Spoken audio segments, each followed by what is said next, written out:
തൃണമൂലിന്റെ തകർച്ചയിൽ രാഷ്ട്രീയ നേട്ടം കൊയ്യാൻ ബിജെപി. പാർലമെന്റിൽ കേവല ഭൂരിപക്ഷം ഉറപ്പാക്കാൻ നീക്കം. മമതയുടെ ഡൽഹി സന്ദർശന വേളയിൽ എംപിമാർ വിട്ടുനിന്നു.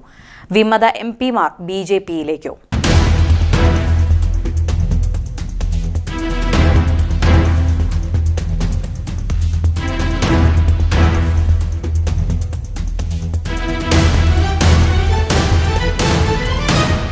ബംഗാളിലെ തൃണമൂൽ കോൺഗ്രസിന്റെ തകർച്ച മുതലെടുത്ത് രാഷ്ട്രീയ നേട്ടം കൊയ്യാൻ ബിജെപി.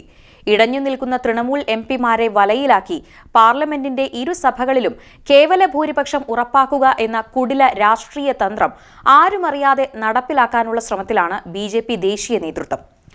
പാർലമെന്റിന്റെ ഇരുസഭകളിലും വ്യക്തമായ കേവല ഭൂരിപക്ഷം ഉറപ്പാക്കുക എന്നത് ബിജെപിയുടെ പ്രഖ്യാപിത ലക്ഷ്യങ്ങളിൽ ഒന്നാണ്. പ്രത്യേകിച്ചും ഭരണഘടനാ ഭേദഗതികൾ ഉൾപ്പെടെയുള്ള നിർണായക ബില്ലുകൾ പാസാക്കാൻ രാജ്യസഭയിലെ ഭൂരിപക്ഷം അനിവാര്യമാണ്. ഈ സാഹചര്യത്തിൽ തൃണമൂൽ കോൺഗ്രസിലെ അതൃപ്തരായ നേതാക്കളെയും എംപിമാരെയും ഒപ്പമെത്തിക്കുക എന്നത് തന്നെയാണ് ബിജെപിയുടെ തന്ത്രം. ഇതിനായി വിമത വിഭാഗമായി ദേശീയ നേതൃത്വം ചർച്ചകൾ നടത്തി വരുന്നതായാണ് വിവരം. തൃണമൂലിൽ നിന്നുള്ള 20ഓളം എംപിമാർ ഇത്തരത്തിൽ ചർച്ചകൾ നടത്തിയതായാണ് വിവരം. മുൻപും മറ്റു സംസ്ഥാനങ്ങളിൽ, ഉദാഹരണത്തിന് മഹാരാഷ്ട്ര, മധ്യപ്രദേശ് എന്നിവിടങ്ങളിൽ ഇത്തരം തന്ത്രങ്ങളിലൂടെ ബിജെപി അധികാരം പിടിക്കുകയോ ശക്തി വർദ്ധിപ്പിക്കുകയോ ചെയ്തിട്ടുള്ളതും എടുത്തു പറയേണ്ടതുണ്ട്. ചുരുക്കത്തിൽ പറഞ്ഞാൽ ബംഗാളിലെ തൃണമൂൽ കോൺഗ്രസിന്റെ പിളർപ്പ് ബിജെപിക്ക് പാർലമെന്റിൽ കൂടുതൽ കരുത്തു നൽകും.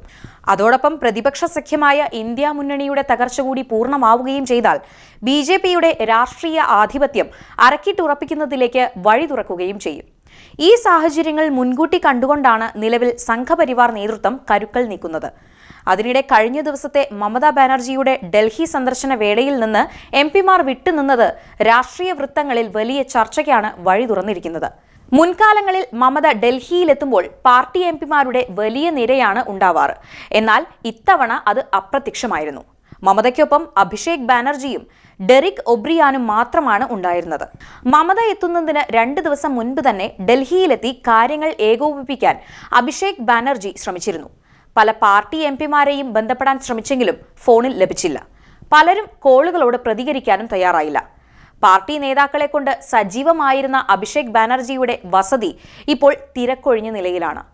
സന്ദർശകരുടെ നീണ്ട നിര അപ്രത്യക്ഷമായിരിക്കുന്നു. തൃണമൂൽ എംപിമാരുടെ ഡൽഹിയിലെ താൽക്കാലിക കേന്ദ്രമായിരുന്ന സുഖേന്ദു ശേഖർ റോയിയുടെ വസതിയുടെ അവസ്ഥയും സമാനമാണ്. സുഖേന്ദു ശേഖർ റോയ് പാർട്ടിയിൽ നിന്ന് രാജിവെക്കുകയും ചെയ്തു. ഒരു കാലത്ത് പാർട്ടിക്കുള്ളിൽ ചോദ്യം ചെയ്യപ്പെടാത്ത പിന്തുണ ആസ്വദിച്ചിരുന്ന നേതാവാണ് മമതാ ബാനർജി. എന്നാൽ ഇന്ന് സ്വന്തം അണികളിൽ നിന്ന് തന്നെ ഉയരുന്ന വെറുപ്പ് വലിയൊരു രാഷ്ട്രീയ സന്ദേശമാണ് നൽകുന്നത്.